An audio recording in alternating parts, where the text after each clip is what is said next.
Allah Teala diyor ki وَإِذَا سَأَلَكَ عَبْدِي عَنِّي فَإِنِّي قَرِيبٌ اُجِيبُ دَعْوَةَ الدَّاعِ اِذَا دَعَانِ. Allah Teala buyurur ki, eğer kullarım məni senden sorsalar, de ki mən onlara yaxınam. Dua edenin duasını kabul ederim. Allah ki dua en büyük silahdır. Dua açılmayan kapıların açarıdır. Çıxışı olmayan problemlerin həllidir.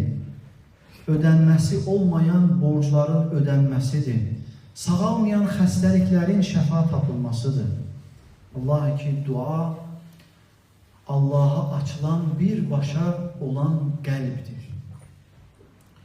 İnsan həqiqətən duanın başa düşərsə, duanın mənasını dərk edərsə, daim vaxtı duada keçir. İnsan dua ettiği zaman öz acizliğini, yerin göğün sahibi, her şeyin Rabbi olan Allah'ın karşısında itiraf edir. Öz acizliğini ona bildirir. Ve fikir verirsiniz, insanlar çoxu vaxtı her şeye el atırlar ve axırda her şeyden elac kurtardığı zaman duaya kaçırlar.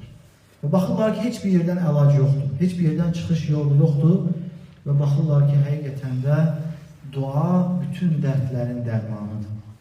Yani biz dua deyip geçmeye.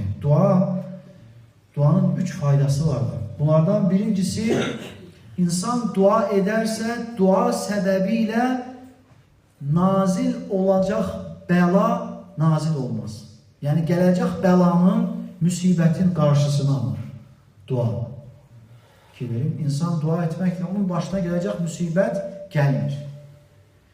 Ve ikincisi odur ki insan dua ederse onun başına gelen o musibet yüngül gelir.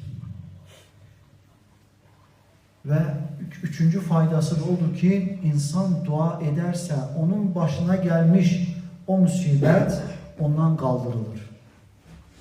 Fikir verin, dua ya gelecek musibetin karşısına alır veyahut da ki gelen musibeti yüngülleştirir ve üçüncüsü de odur ki baş veren musibeti aradan kaldırır. Ve hemçinde hadiste geçir ki Allah-u Teala gecenin son 1/3'inde dünya semasına iner. Ve diyer ki yok mənə dua eden duasını kabul edin. Yok məndən bağışlanma isteyen onu bağışlayın. Ve yoktur məndən bir şey isteyen ona istediğini verin. Bu günler, bu aylar bizim için büyük bir faydadır, fürsətdir. Onsuz da hamımız Allah'a hamdolsun oruç için, sahur için yarım saat, 1 saat kabağa durur.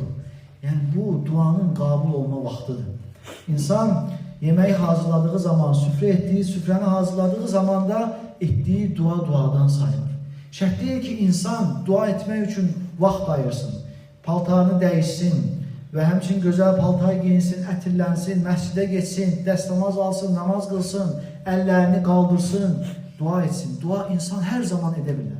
Her zaman, gittiği zaman, oturduğu zaman, durduğu zaman, her minikte olduğu zaman her zaman insan dua edebilir. Ve bir de ki insan dua ettiği zaman insanın halı rüsvay halında olarsa duanın kabul olma sebeplerindendir. Mesela insanın saçı sakalı dağınık olarsa, üstü başı tozlu dumanlı olarsa, peyinli olarsa, cırıq cındır olarsa, köhne olarsa, palçıklı olarsa duanın kabul olma sebeplerindendir. Çünkü kul həqiqətən Rabbinin karşısında zəlil olduğunu gösterir.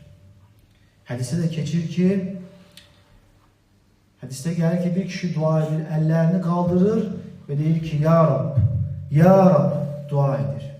Ve Peygamber sallallahu aleyhi ve sellem buyurur ki Allah-u Teala onun duasını necə kabul etsin.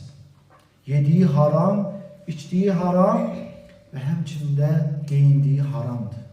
Ki ve insanın üstü başı saçı dağınlık idi, toz başta idi, üstü başı tozda idi ve ellerini kaldırmıştı, Ya Rab diye dua edirdi. Bütün bunlar duanın kabul olma sebepleridir. Burada esas mesele odur ki duamızın kabul olmamasına sebeplerden biri de yediğimiz yemektir, içtiğimiz sudur, giyindiğimiz paltardır. Yani bunlar haram olarsa duamızın kabul olmasının karşısına alır. Ona göre birinci bunlara fikir vermek lazım.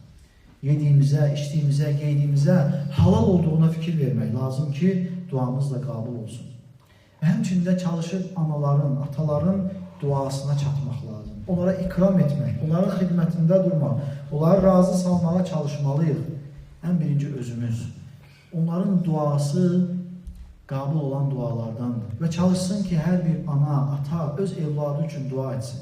Onu pis halda gördüyü zaman, pis vərdişlər üzərində gördüyü zaman, namazı tərk etdiyini gördüyü zaman, orucu tərk etdiyini gördüyü zaman, qoy ana, ata öz evladı üçün dua etsin. Bu dua rədd olunmaz duadır, qabul olunan dualardandır. Və bilmək lazım ki, Rəbbin razılığı da valideynin razılığı iləndir. Rəbbin razılığı valideynin razılığı iləndir. Buna görə Rəbbin razılığını qazanmaq üçün valideynin razılığını qazanmağımız lazımdır. Ana ata deyib üstündən keçməmək lazımdır. Allah ki, onlar bizim ya cənnətimiz ya da ki cəhənnəmimizdir. Allah qorusun.